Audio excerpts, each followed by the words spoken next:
배당 분리과세는 실제 보면 부동산 투자하시는 분들이 굉장히 관심이 많으세요. 지금 현재 상태 보면 거의 뭐 2%가 아니라 채 1%도 안 되는 상태인데도 내가 이 건물을 사서 임대를 나서 내가 받을 수 있는 현금 흐름이 1%가 잘 안 되는데도 그냥 사놓으면 오르겠지. 라는 이런 소위 좀 한국의 가장 전통적인 부동산에 대한 뭐 신화죠. 신화라고 할 수 있을 텐데 차익 실현이 언젠가 되겠지라는 어떤 믿음으로 이쪽으로 다 지금 자금들이 좀 묶여 있는 상태인데 그게 아파트가 됐던 소위 뭐 빌딩이 됐던 그러니까 정책은 바꾸고 정부 입장에선 어쨌든 나는 개선된 정책을 냈는데 왜 변화가 없지? 약간 이러고 있는 느낌이고 실제 이 정책을 통해서 변하고자 하는 사람들은 이 정도 세율로는 인센티브가 안 될 것 같다. 이런 판단을 지금 내리고 있는 것 같아요. 자, 3프로TV 시청자 여러분, 신가대화 시간입니다.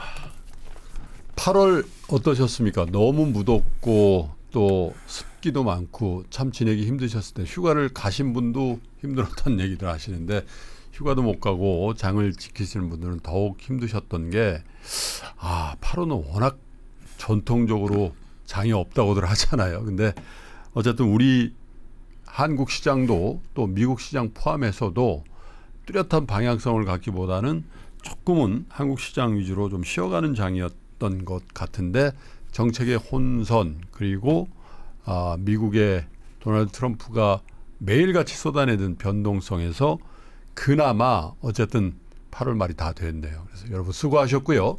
8월 시장 정리를 해보고 그러면 슬슬 찬바람이 불어오는 9월은 어떻게 될지 긴급 장세 진단으로 여러분 함께 할 텐데 메리츠증권의 이다솔 지점장 모시죠. 어서 오세요. 반갑습니다. 오랜만에 오셨습니다. 잘 지내셨습니까?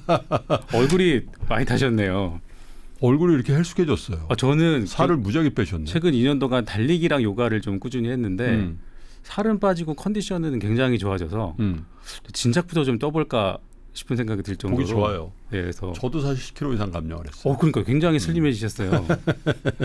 자, 우리 얘기는 그만하고 건강이 최고입니다. 최근 시황 동향부터 좀 살펴볼게요. 네네.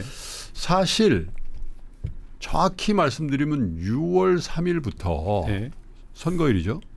이 기대감, 정책적인 어떤 우호적인 환경이 벌어질 거라는 기대감으로 달렸어요. 달리다가 사실 7월 하순부터 그 정책적인 기대감이 조금씩 훼손이 됐죠. 그게 이제 8월 장세를 규정한 거 아닌가 이런 생각이 드는데 일단 8월까지의 장세 진단을 한번 들어볼까요? 네. 일단 올해 같은 경우는 특징적으로 요약할 수 있는 게 사실 작년 연말에 계엄 사태 터질 때만 해도 예. 한국장이 굉장히 분위기가 좀 암울하지 않았습니까? 그렇죠. 외국인들 이탈하면서 실제 그때 당시에 뭐 이제 환율이 진짜 뭐 1,500원도 버텨낼까 이런 걱정을 할 정도로 예. 그러니까 모든 걱정과 우려가 녹아 있다가 올해 들어서 이제 본격적인 대선 국면에 진입하면서 예. 어떻게 보면은 랠리는 6월 달이 가장 가팔랐지만 한 3, 4월 정도부터 지수는 꾸준히 올라가기 시작했던 것 같거든요. 그래서 기본적으로는 올해는 어쨌든 그 원체 작년에 한국에 쏠려 있었던 뭐 글로벌 악재 플러스 한국 자체만의 악재들까지 포함해서 악재가 다 반영돼 있다가 그것들이 이제 하나둘씩 풀려 올라가면서 이제 좀 작년에 빠졌던 것들을 회복한 어떤 장세였던 것 같은데 그게 이제 결과적으로는 이제 그 대선 그 진행되면서 대선의 우위가 이제 민주당 쪽으로 이제 확실히 기울어지면서 소위 이제 시장의 거버넌스 재편에 대한 기대감들이 생겼고 왜냐하면 사법 개정안을 그렇게 출하했는데 전 정부에서 계속 거부권을 행사하면서 그렇죠. 이뤄내질 못했단 말이죠. 그런데 이제 거부권이 행사될 가능성이 전혀 없어지니까 이 가버넌스 이슈는 분명히 개선된다. 이렇게 본 거죠. 네, 그래서 기본적으로 그런 그 씀에 의해서 4월, 5월 넘어가면서 특히 6월 달 들어서 굉장히 좀 가파른 코스피의 좀 상승이 있었고 사실 이게 절대 수치로 놓고 보면 코스피가 이제 올해 기준으로는 글로벌 증시 중에 상당히 좋은 퍼포먼스를 보였지만 최근 2, 3년은 또 누적을 다 해보면 이게 한국이 엄청나게 좋아서 올랐다기보다 많이 눌려 있었던 상대적인 이제 반대급부로 사실 빈집 털은 거죠. 그렇죠. 어떻게 보면 좀 정상화되는 뭐 중간 정도 국면의 장세가 좀 진행됐다 이렇게 볼 수 있을 것 같은데 한 가지 좀 굉장히 특징적이었던 거는 보통 저희가 이제 상승장이라고 하면 이제 아무래도 유동성이 좀 늘어나면서 베타가 큰 주식들, 그러니까 소위 이제 그 리스크가 큰 대신에 리턴도 큰 걸로 기대하는 베타라는 게 시장 대비해서 변동성이죠. 변동성이 큰 거예요. 오를 때 많이 오르고 빠질 때도 많이 오르는, 많이 빠지는. 맞습니다. 그래서 보통 장이 강할 때는 상대적으로 섹터 내에서도 초대형주보다는 뭐 중형주나 네. 혹은 소형주가 조금 더 기대 수익률이 높은 경향들이 있고, 또 이제 대부분의 경우에는 이제 코스피보다 코스닥의 수익률이 그렇죠. 보통 이제 뭐 코스피가만 5% 올라가면 코스닥은 7, 8% 올라간다던가 빠질 때 더 많이 빠지고 네.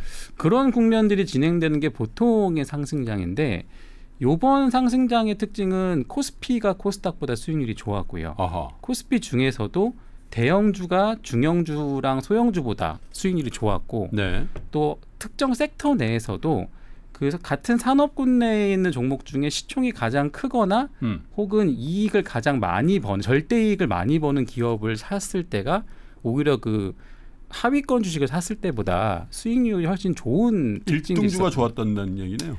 그렇죠. 그러니까 1등주라는 게 과거는 그 수익률이 높은 걸 보통 우리가 뭐 1등주기 그렇게 불렀었는데, 시가총액이 큰 애들, 그러니까. 매출액이 큰 애들, 네. 영업이 큰 애들, 소위 이제 펀더멘탈로 1등주들이 오히려 네. 더 수익률이 좋은 이런 것들이 과거에 좀 상승장과는 좀 달랐던 특징 중에 하나인 것 같고요.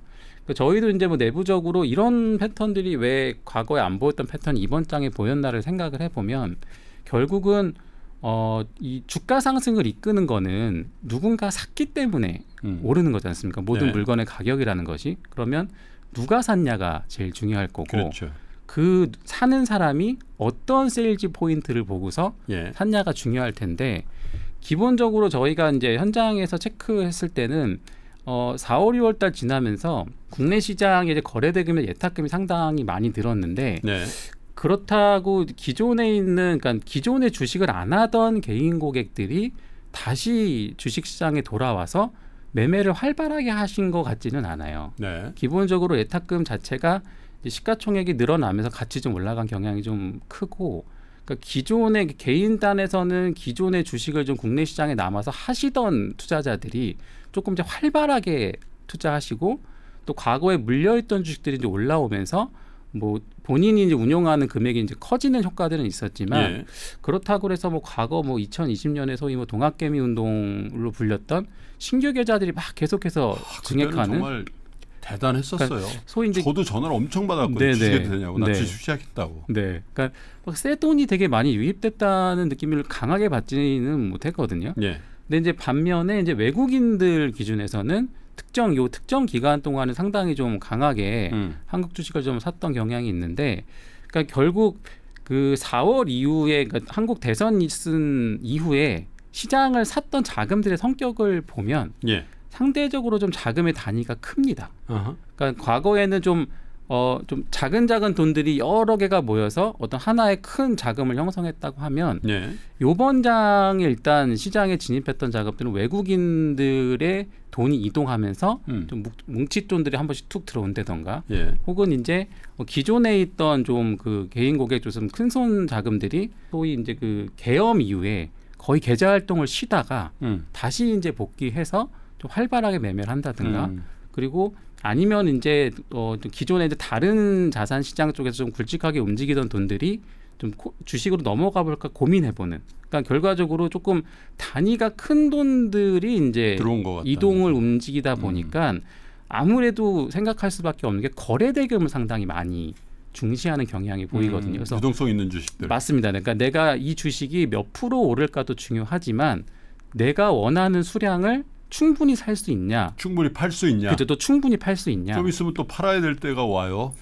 이 그쵸. 10억으로 내려오면. 사실 이게 뭐 뒤에 우리가 얘기하겠지만 지금 시장의 가장 큰 고민과 화두 중에 하나인데, 그래서 그런 측면에서는 과거 상승장 대비했을 때 이제 좀 대형주 혹은 코스피, 또 이제 소위 저PBR이라고 불리우는 그러니까 시장에서 어떻게 보면 이렇게 선호하지 않았던 대형주인데 싼 주식들, 네. 이런 것들이 움직인 배경에 그런 새로운 자금들이 좀 이동하려는 이제 흔적들은 이제 조금씩 보인다. 네. 이게 좀 특징이었던 것 같고, 근데 이제 이게 딱 지금 이제 브레이크가 걸린 게 이제 정확히 7월 말, 예. 8월 초 들어오면서부터고, 예. 시기적으로는 이제 그 기획재정부에서 이제 대주주 양도세를 이제 기존 세제 50억에서 세제 개편 안에 대주주 50억을 10억으로 낮추는 거를 이제 시도하려는 안이 공개되면서 그러니까 소위 지금 현 정부에 대해서 기대했던 소위 뭐 증시를 부양하는 혹은 자금을 부동산 시장에서 증시 쪽으로 좀 물꼬를 틀려는 자금의 움직임들 혹은 이제 기업의 거버넌스를 재편해서 소위 저평가되어 있는 한국 기업들을 외국인 투자자들한테 좀 매력 있게 소개하려는 이런 움직임들이 약간 진심을 좀 의심하는 단계로 갔다고 할까요? 근데 이제 다행히 아직까지는 뭐 시장이 뭔가 이렇게 좀 빠지기는 빠졌지만 계속 뭔가 희망을 좀 걸어보면서 시장의 자금들이 좀 남아 있는 상황인데 결과적으로 이제 시장의 질문은 4월달 이후에 시장에서 그 새로운 정부에 대해서 걸었던 기대감, 그러니까 상법 개정을 통한 이제 어떤 그 기업의 저평가 해소들, 거버넌스 재편들, 그다음에 배당 분리 과세를 통한 다른 뭐 부동산 시장이나 다른 시장에 있던 자금들이 충분히 매력을 느낄 만한 이 정도 세율이면은 내가 부동산 하느니 배당주를 해볼 수 있겠네. 내가 이런 정도의 세율이면은 예금에 묶었던 돈을 국내 투자를 해볼 수 있겠네. 이런 그 자금의 어떤 이동의 물꼬를 트겠다는 의도가 분명히 있었던 것 같은데 뭐 그런 물꼬를 트려는 움직임들 또 이제 대주주 양도세가 이제 기존에 유지되면서 기존에 이제 주식시장에서 활발하게 또 활동하던 혹은 이제 주식시장을 조금 관심을 갖고 있는 소위 좀 큰 자금들이 이 정도 기준이면 충분히 내가 사고 싶은 종목들의 수량을 충분히 살 수 있겠구나. 이런 기대감들이 있던 것들이 기단 양도세에만 현재 뭐 나온 거고 뭐 배당 분리과세도 기준은 좀 올라갔지만 그 앞에서 잘 이루어지고 있는 정책에 대해서도 의심을 의지에 대한 의심인 거죠. 그러니까 여태까지는 기대감으로 선금을 지급했다고 하면 소위 지금은 이제 물건을 좀 보고 싶어 하는 거죠. 실체를 좀 보고 싶어 하고 그래야지 이제 소위 지금 딱 이 PBR 1배 한 중반에 막혀 있는 3,200 기준으로 대략 지금 PBR이 한 1에서 1.1배 사이 정도 되는 것 같은데 북밸류까지는 이제 시장이 기대감으로 이제 정상화를 일부 시켰지만 북밸류 이상으로 이제 올라가는 구간에서 물건 좀 봅시다. 물건 좀 봅시다. 사실 이런 거죠. 상태가 어떤지. 맞습니다. 정확합니다. 이게 뭐 소위 그 당근에서 이제 중고 물건 거래할 때 일부 계약금을 쌌는데 내 잔금은 물건 보고 치르겠다. 근데 조금 이제 투자자 입장에서 조금 안타깝고 좀 답답한 것은 이 물건을 어떤 보여주는 과정이 그 정부는 물론 어떤 계획과 뭔가 뭐 나름의 계획들이 있겠죠. 근데 이제 이것들이 투자자들에게 전달되는 이제 과정이 좀 투자자 입장에서는 좀 실망스러운 면들이 있는 거죠. 근데 진짜 물건이 안 좋으면 안 좋은 대로 가격이 싸면 살 거고 물건이 비싸면 비싼 대로 퀄리티 좋으면 살 텐데 맞습니다. 그 물건을 딜리버리 하는 과정에서 비본질적인 거 맞습니다. 어디로 나오세요? 네, 그렇죠. 예를 들면 난 집이 용산인데 그렇죠. 뭐 예를 들면 저기 역삼동까지 오셔서 갖고 가세요. 그런 거죠. 그럼 갖다 주면 되실 텐데 이게 비본질이잖아요. 비본질. 맞습니다. 물건 자체가 아니라 그렇죠. 그죠? 그 비본질이 10억이냐 50억이냐 이게 센티멘털이 그런 것 같은요. 이게 불친절하지? 이게 본질이야? 이게 조세정에 뭐 이거 가지고 과세를 실제로 얼마 하지? 그렇죠. 근데 이 정도의 그 어떤 다른 측면을 감수를 못하면 앞으로 물꼬가 튀어지나? 그죠? 맞습니다. 뭐 그런 것 같아요. 물건 자체라기보다는. 그러니까 사실 지금 뭐 한국에 있는 그러니까 한국 주식시장 놓고 보면 뭐 대부분의 전략가들이 말씀하시지만 쌉니다. 그러니까 싼 게 상대적으로 역사적으로도 비싸지 않은 구간이고, 그러니까 다른 나라랑 비교해서 피어 그룹이라고 부르죠. 그러니까 뭐 전체 글로벌 증시 평균. 혹은 뭐 이머징 마켓의 평균 뭐 어느 시장을 갖다 비교해놔도 한국은 디스카운트 돼 있는 상태는 맞거든요. 그렇죠. 근데 문제는 외국인 투자자들의 어떤 뭐 의견들을 이제 뭐 간접적으로나 혹은 뭐 직접적으로 간혹 들어보면 항상 나오는 게 이제 싼 거에 이유가 있다는 거를 이제 과거의 여러 가지 뭐 정책이나 뭐 히스토리로 학습되어 있는 효과들이 있는데. 어떻게 보면 이번 그 5, 6월 달에 특히 있었던 그 한국 증시의 반등의 이제 가장 핵심에는 한국이 있었던 구조적인 할인 요인들을 좀 제거해 보겠다 정책적으로. 그리고 그런 의지랑 혹은 표명이 있었고 거기에 대한 좀 시장의 좀 반응과 화답들이 있었던 상태인 건데 이 할인 요인을 제거하는 과정에서 다시 또 이제 그냥 또 다시 옛날로 그냥 저렇게 얘기만 선언적으로 얘기만 하다가 돌아가는 거 아니야? 이런 의심들을 계속 이렇게 그 받아들이게 되니까 사실 참여자 입장에서는 좀 답답하고 안타까운 거죠. 그리고 또 이제 한편으로 또 이번에 뭐 기획재정부에서 뭐 여러 가지 뭐 노력들을 하고 계시겠지만 이 증시의 상황을 전달하는 과정에서 네. 투자자 관점에서는 정책을 다루는 당국자가 시장에 대한 이해도가 좀 낮은 것 같은데 정말 이 시장이 돌아가는 그런 거 아니에요? 뭐 좀 그게 뭐 정말 에피소드일 수도 있겠지만 사실 저도 그거를 영상으로 봤는데 근데 그분의 포트폴리오를 보니까 주식이 제로더군요. 네, 아까 저도 보다가 귀를 좀 약간 내가 잘못 들었겠지라고 생각하고 부동산 플러스 예금 딱 그거는데 한 두세 번 돌려봤는데도 그러니까 이제 그런 것들이 어떻게 보면은 좀 되게 지엽적인 이슈로 지나가면 사실 다행인데 그러니까 계속 이게 장기화되다 보니까 이게 정말 이 깊은 이해와 어떤 의지를 갖고 진행되는 건가? 그러니까. 뭐 이런 걸 사실 고민할 수밖에 없는 상황인 것 같고 네.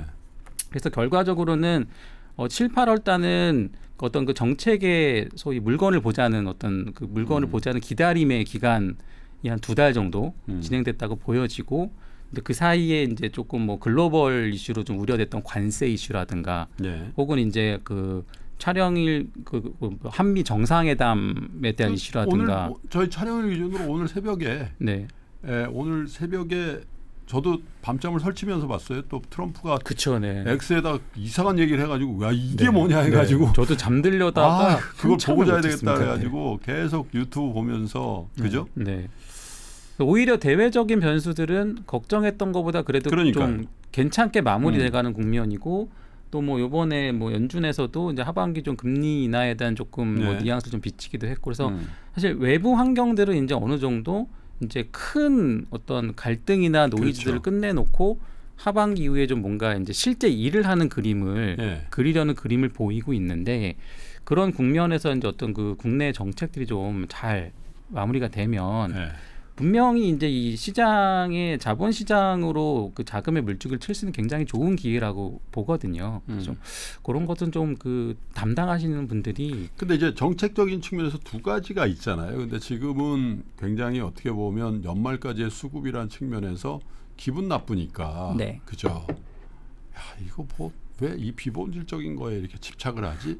약간 좀 불쾌한 거죠. 근데 엄밀하게 따져보면 두 가지 흐름이 있는 거 아니에요? 상법 개정을 통한 거버넌스의 개선. 사실 이건 사실 우리 주식시장에 훨씬 더 펀더멘탈한 개선이죠. 맞습니다. 그다음에 이제 양도세 이슈 중에 양도세 세율도 세율이지만 비본질적이라고 투자자들이 생각하시는 50억 10억에 대한 논란. 맞습니다. 이거는 이제 단기 수급에 굉장히 영향을 미치는 거죠.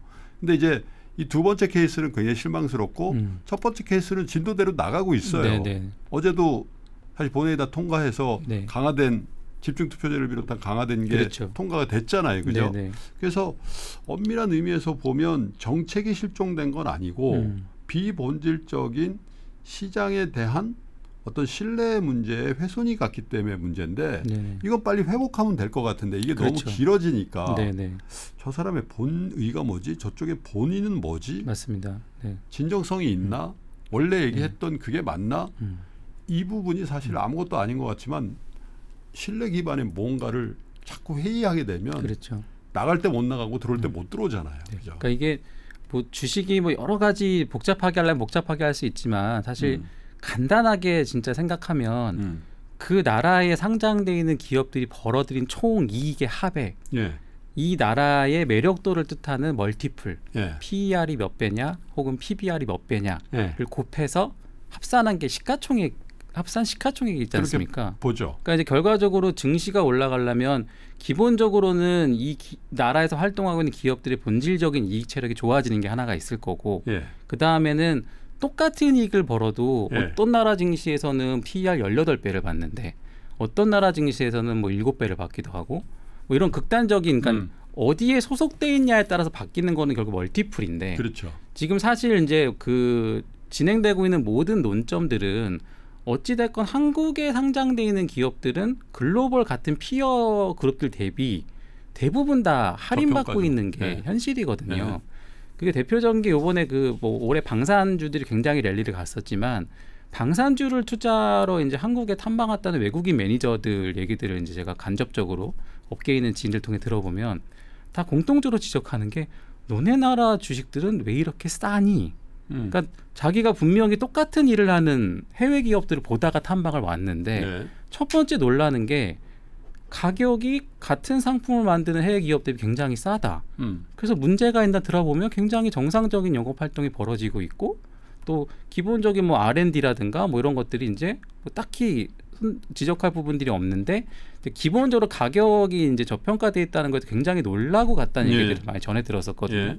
근데 그런 것들이 이제 아무래도 우리나라는 뭐 기축통화국이 아니다 보니까 외국인 투자자 관점에서는 항상 들여다보는 시장은 아니거든요. 그러니까 뭔가 어떤 국가의 모멘텀이나 특정 산업에 굉장한 어떤 메리트가 생겼을 때 예. 들여다보는 그 글로벌 포트폴리오를 구성하는 포트 중에 일부가 되냐 마냐가 되는 관점의 어떤 네. 그 자산시장 국가인데 그런 관점에서 보면은 이 외국인 기준에서는 아예 장기간 동안 그냥 안 봐도 되는 시장처럼 평가가 한때 또 그랬죠. 뭐 돼 있었죠. 공매도 이슈라든지 이런 것들이 맞습니다. 겹쳐지면서 실제 굉장히 아이솔레이트돼 있는 네. 외딴 섬 같은 네. 그래서 실제 시장으로서 있었죠. 저도 몇 년 동안 보면은 이제 대표적인 게 이제 한국에 있던 이제 글로벌 외국계 증권사들이 다 오피스들을 서울에서 철수하고 뭐 다 거기 있던 인력들이 뭐 홍콩이나 싱가포르로 이관되고 과거에 이제 한국에 사무소가 있을 때는 정기적으로 들여다보면 탐방이라도 갔는데 이제 아예 이제 오피스를 한국 밖으로 거기 가버리니까 사실 IFC라고 맞습니다. 사실 예. 인터내셔널 파이낸스 센터잖아요. 그렇죠, 네네. 메리츠증권 들어가 있잖아요. 네, 다 국내사들이 지금 들어가 있죠 지금. 네, 네. 그러니까 그런 것들이 어떻게 보면, 그러니까 충분히 한국 시장 입장에서는 기회가 될 수도 있는 네. 요인이고 여태까지 좀 안타까웠던 부분들인데, 근데 결국 이 시장을 누가 살 거냐를 관점에 놓고 봤을 때, 예. 아까 그 의장님이 지적 중인 첫 번째 상법 개정은 제가 볼 때는 기업의 거버넌스들이 바뀌면서 구조적으로 할인되어 있던 한국 증시를 사는 거는 네. 외국인 투자자들과 예. 연기금 투자자들이 굉장히 좋아하는 테마입니다.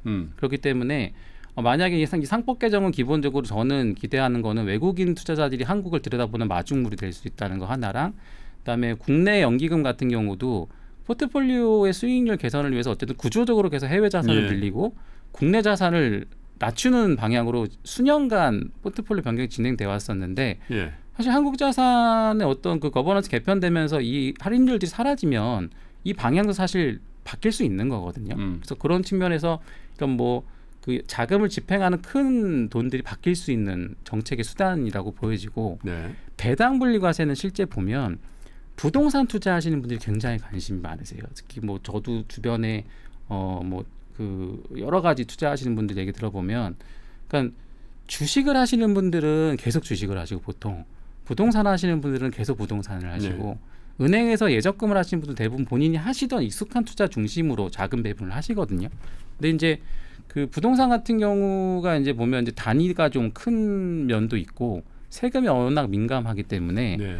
그러니까 지금 소위 보면 강남에 있는 꼬마 빌딩들 같은 경우가 한참 때는 뭐 2% 정도의 수익률 언더만 돼도 막 들어간다 했었는데, 캡 레이쇼라고 하죠. 캡 레이쇼라고 하죠. 그러니까 내가 건물 샀을 때 임대료 받아서 얼마나 수익 날 거냐, 은행에 맡기는 거하고 네. 어떠냐. 지금 현재 상태 보면은 거의 뭐 2%가 아니라 채 1%도 안 되는 상태인데도, 그러니까 내가 이 건물을 사서 임대를 나서 내가 받을 수 있는 현금 흐름이 1%가 채 안 되는데도 그냥 사놓으면 오르겠지 라는 이런 소위 좀 한국의 가장 전통적인 부동산에 대한 뭐 신화죠. 뭐 신화라고 할 수 있을 텐데, 그러니까 차익 실현이 언젠가 되겠지라는 어떤 믿음으로 이쪽으로 다 지금 자금들이 지금 묶여 있는 상태인데, 그게 아파트가 됐던 소위 뭐 빌딩이 됐던, 사실 이번 정부에서 의도하는 가장 그 소위 자금의 물줄기를 틀겠다는 것도, 그러니까 이 부동산 가격만 올라가서 굉장히 좀 뭐 일반 서민들이나 실제 삶을 살아가는 사람들이 굉장히 힘든데, 그렇죠. 어쨌든 이 자금들이 이동을 하려면 예. 이거를 강제로 움직일 수는 없는 그렇죠. 노릇이지 않습니까? 그러니까 네. 뭔가 그 이 투자 외에 이거 이상의 좀 매력을 줄 수 있는 그게 인센티브잖아요. 인센티브를 줘야 되는 네. 건데, 그런 측면에서 배당 분리과세 같은 경우는 좀 안정적인 성향을 갖고 계신, 그러니까 소위 부동산을 하시는 분들은 좀 안정 성향이 강하신데, 안정적인 성향을 갖고 계신 분들이 한번 내가 대안으로 검토해 볼까라고 생각하기에 굉장히 매력적인 대안이거든요. 근데 그게 이제 소위 근데 어쨌든 그게 뭐 처음에 이제 이소영 의원이 냈던 안에서는 이 정도 세율이면 뭐 기존에 있던 투자의 일부를 좀 대체해 볼 수 있겠네 이렇게 검토하던 수준에서 다시 이제 최고 세율만 쑥 올라가니까 네. 이거는 그냥 기존에 하는 거 하던 게 낫겠다. 그러니까 이런 방향으로 이제 가게 되는 거죠. 그러니까 결과적으로는 정책에 의도했던 투자자 군들은 지금 다 물러서고 있는 상태인 그렇죠. 거고, 그러니까 정책은 바꿔 정부 입장에선 어쨌든 나는 개선된 정책을 냈는데 왜 변화가 없지? 약간 이러고 있는 느낌이고 실제 이 정책을 통해서 변하고자 하는 사람들은 이 정도 세율로는 인센티브가 안 될 것 안 되는 같다. 거죠. 이런 판단을 지금 내리고 있는 것 같아요. 모르겠어요. 비유가 적절한지 모르겠는데 우리가 무슨 회를 먹든지 뭐 맛있는 음식을 먹을 때 젓가락을 쓰잖아요. 네. 그죠? 젓가락 하나 멀쩡해. 상법 개정. 그렇죠. 멀쩡한 젓가락이 나왔어. 네.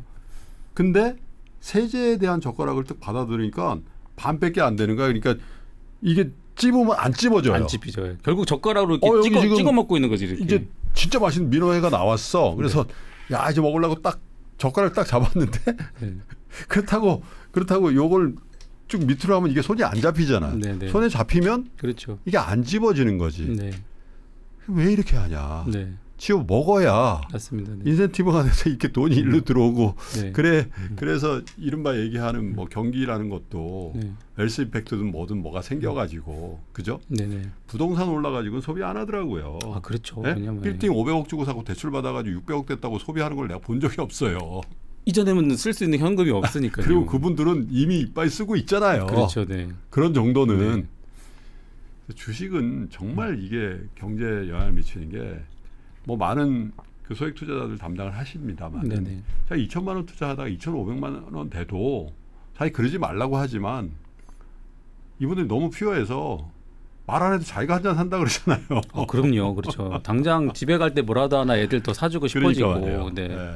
소비 쿠폰 주가 오르면 그거 몇 배씩 소비 쿠폰 발행하는 건데 그렇죠. 네. 그래서 어찌됐건 뭐 그 저희가 여태까지 쭉 있었던 올해 장을 좀 정리해 보면, 그러니까 기대가 분명히 있었고 기대 일정 수준의 뭐 개선도 있었지만 7, 8월은 좀 현재 철저하게 시장에서 이제 약간 의심의 눈으로 정말 정책이 나오나 보자 지켜보는 시기고, 뭐 여태까지는 사실 그 뭐 한미 정상회담은 워낙 큰 일정이 있었으니까 네. 국내 정책에 대한 판단들이 좀 뭐 미뤄질 수밖에 없었던 뭐 기간이라고 쳐도 이제 뭐 이 이후에는 사실 다시 국내에 있는 정책들이 결정이 돼야 되는 그렇죠. 거니까 이런 것들이 좀 9월에는 좀 그래. 투자자들이 좀 정말 원하는 만큼 투자할 수 있도록 잘 이루어질 수 오케이. 있었으면. 국내 정치 정책 이슈에 대한 정리는 이 정도 하십시다. 네. 또 많은 분들이 사실은 분석이라기보다는 요청 상황으로 한 것 같아요. 요청과 왜냐면 바람이죠. 네. 그렇죠. 요청과 바람이니까 저희도 분석 겸 요청과 바람을 보내드렸고요.